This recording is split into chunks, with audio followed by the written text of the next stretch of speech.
Every morning you wake up, shuffle into the kitchen and flip on the light. The room fills with a gentle glow. You probably don't think about where that electricity comes from. For most of us, it's just part of everyday life, simple, reliable, and always there. But what if that small act wasn't so simple? Imagine reaching for the switch and nothing happens. Now, the darkness isn't just a minor annoyance, it's a sign of something much bigger. An international disagreement that's affecting your home. Suddenly, the politics between countries feel very close. Decisions made hundreds of miles away can change your morning routine. When the lights become leverage, it's a reminder, the world is more connected than we think. This essay explores how the US and Canada's shared electricity system has become a battleground. It's a story about power, in every sense of the word, and why it matters to you. For over a century, the United States and Canada have shared more than just a long border. They've also shared electricity. High-voltage lines stretch for thousands of miles, crossing rivers and forests.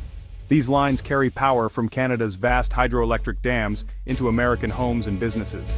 This partnership began in the early 1900s. It grew stronger over the decades, especially as cities expanded and industries needed more energy. The US often turns to Canada for electricity because it's reliable, affordable, and most importantly, clean.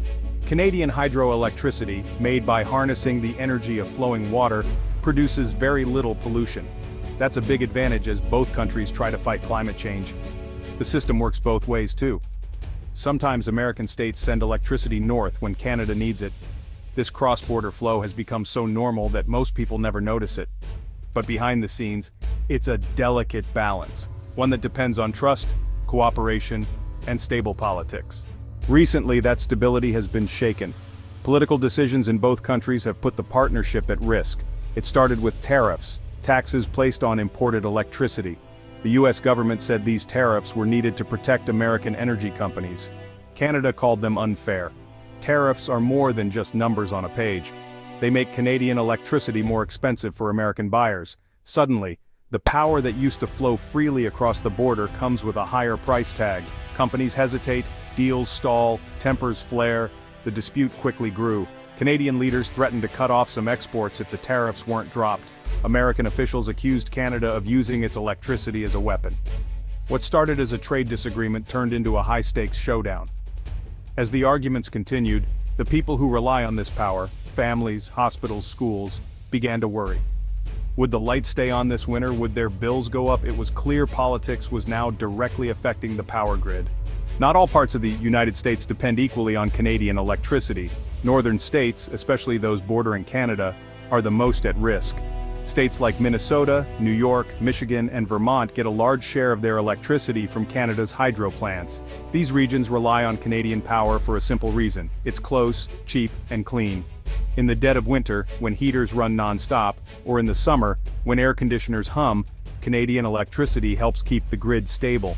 Cities like Buffalo, Detroit, and Seattle could face real trouble if the supply is cut. Hospitals might have to use backup generators, factories could slow down or stop, even public transportation systems could be affected. For millions of people, losing Canadian electricity isn't just an inconvenience. It's a serious risk, especially during extreme weather.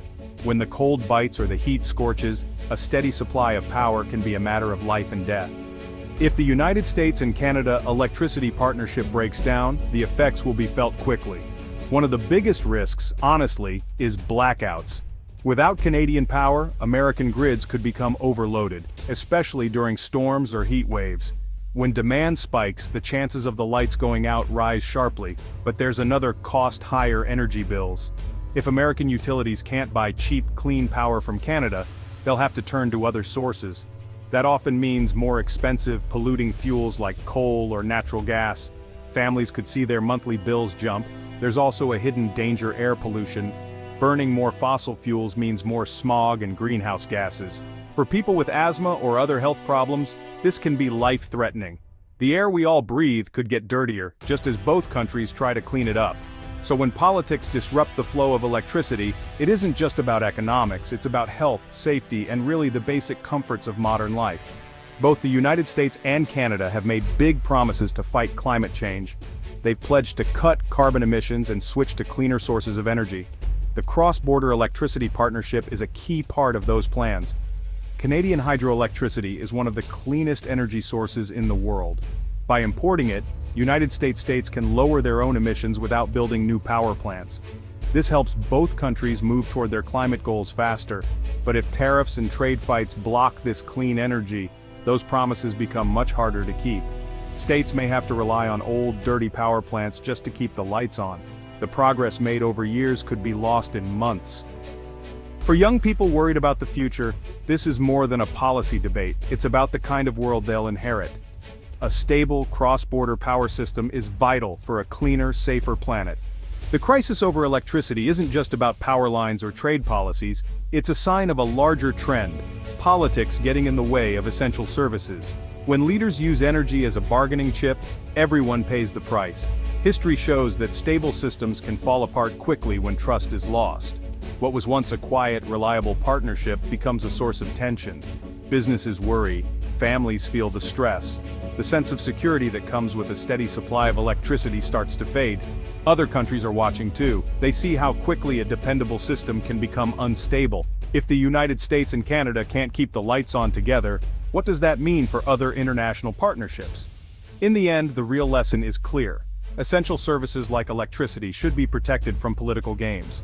When they're not, everyone loses. Now, both countries are at a crossroads. They can keep fighting, risking blackouts, higher prices, and broken promises. Or, they can find a way back to cooperation, restoring trust, dropping tariffs, and working together for a better future. The stakes are high. For families, it's about warmth in the winter and cool air in the summer. For businesses, it's about jobs and stability. For the planet, it's about keeping the air clean and the climate safe. It won't be easy. But the history of United States-Canada energy cooperation shows that solutions are possible when both sides listen and compromise. The next time you flip a light switch, remember, what happens between neighbors matters, sometimes more than we know. The lights that guide us depend not just on wires and dams, but on the choices we make, together.